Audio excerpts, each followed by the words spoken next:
Hello everyone, you are watching a snippet of the countdown program from October 31st, 2022. Today is Monday.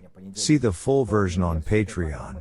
And thanks to everyone who is becoming our patrons right now. The troubles of Shoigu and his generals are obvious.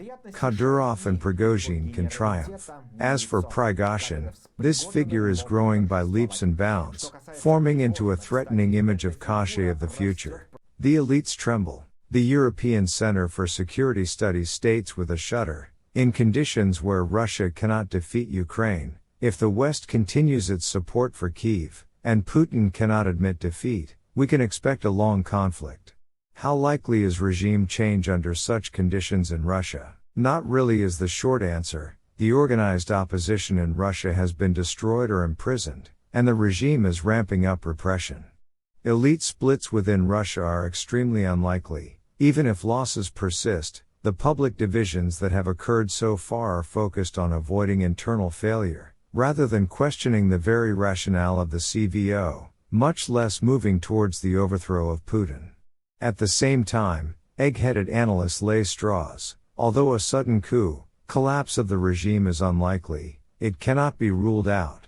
The elites are ready to be in the party of the long war, but not in the party of defeat. The Kherson breakthrough can change a lot. The end of the quote. All this magic of thought creation can be undressed with one phrase. The elites are frightened because they are smeared with war. They are not ready to go against Putin, because the West will not forgive them.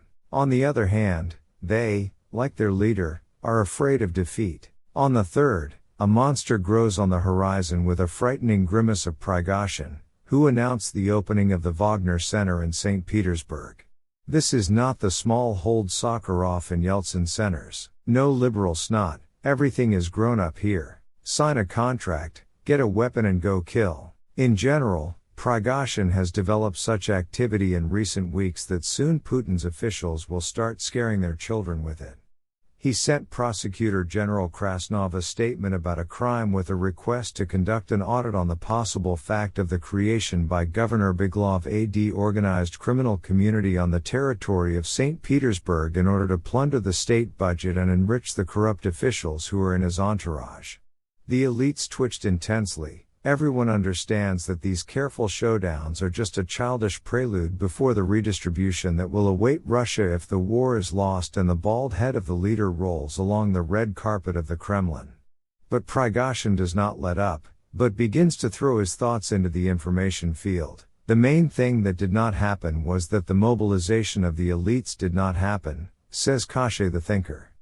The oligarchs and other representatives of the elites, as they lived in a state of endless comfort, continue to live. Until their children go to war, the full mobilization of the country will not happen. That is, Prigozhin does not even hide the fact that he craves the meat of the children of officials and oligarchs. And it is precisely this thought of his that can rally around him tens of millions of deep dwellers shouting Goita, why are they frying us, and not them, accumulating an electorate of cannibals around him. Prigozhin exposes his figure as an enemy of the pampered kleptocratic system, so far not remembering who built it.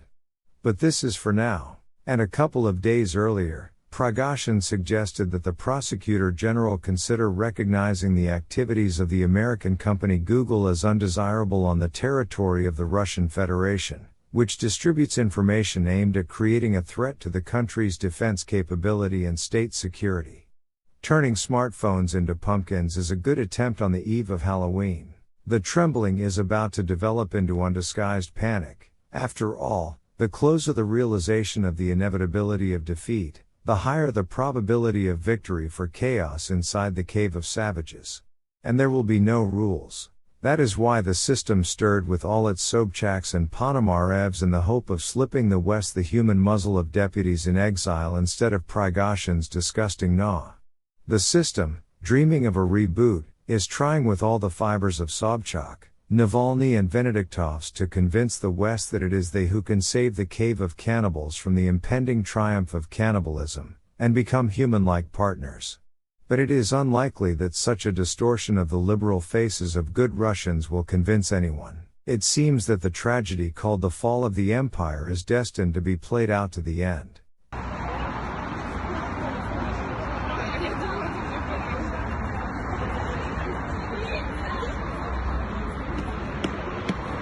Не расстраивайся.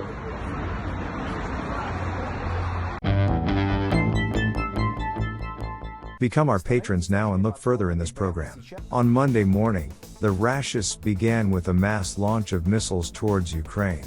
Deadly missiles flew from the south and east, but it is impossible to turn Ukraine into a besieged Leningrad with the current disposition of forces and means, but to fall into the category of barbarians in the eyes of the civilized world is easy.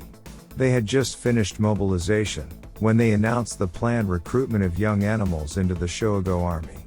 In total, 120 heads of young soldiers' cattle will be called. The military commissars promise not to send conscripts to the front, but who will believe them? Brazil has a new old president. Luiz da Silva, who was already president between 2003 and 2011, is returning to the presidential palace. Latin America no longer aspires to the marginal camp led by Russia, and the traditionalists have tired it. It looks like Beijing is turning away from Moscow more and more. Business is leaving, and politicians do not want to communicate. Beijing keeps in touch with Washington and refuses to talk to Putin with the leader of the People's Republic of China. In the Turkish Kulkan, they began to collect signatures so that in this settlement they would stop giving tourist residence permits to Russians who flooded this town and began to engage in swindlers of the local population. Turks are offended, and that's all for today. See the full version of the program on the Patreon resource, and thanks to everyone who is becoming our patrons right now. Hugs to all, see you on Thursday. Glory to Ukraine.